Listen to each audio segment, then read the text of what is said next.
नमस्कार मित्रांनो, मी प्रवीण राठोड. तुम्ही पाहता आमचं YouTube channel Tech Marathi Expert. तर मित्रांनो, नमो शेतकरी महासन्मान निधी योजनेसंदर्भात एक मोठी अपडेट समोर आलेली आहे.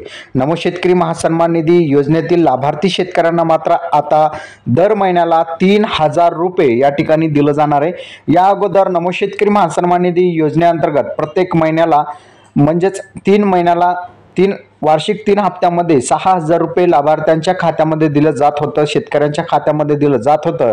आता यामध्ये वाढ होणार आहे, कारण की महायुती सरकारकडून याची घोषणा करण्यात आलेली आहे. महायुती सरकार जर राज्यामध्ये आलं तर नमो शेतकरी महासन्मान निधी योजनेचे 2,000 वरून 3,000 रुपये महिना या ठिकाणी दिलं जाणार आहे. याची अधिकृत घोषणा या ठिकाणी झालेली आहे.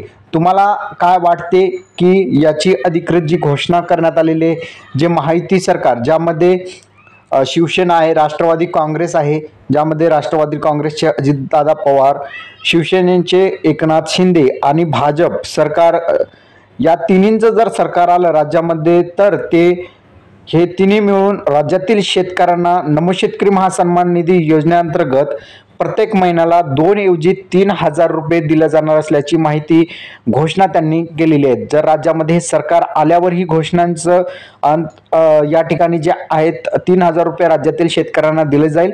जर राज्यामध्ये महायुतीचं सरकार आलं नाही तर मात्र यामध्ये जे अगोदरचे 2,000 रुपये शेतकऱ्यांना दिलं जात होतं तेच मिळत राहील. मात्र 3 लाख रुपयापर्यंत कर्जमाफी करण्याची घोषणा सुद्धा जे आहे महाविकास आघाडी सरकारनं केलेली आहे.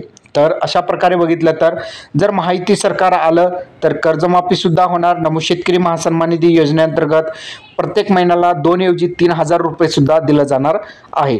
तर अशा प्रकारे बघितलं तर राज्यातील शेतकऱ्यांसाठी एक मोठी आनंदाची बातमी आहे. तुम्हाला काय वाटते, राज्यातील शेतकऱ्यांसाठी पुन्हा एकदा महायुती सरकार येईल का?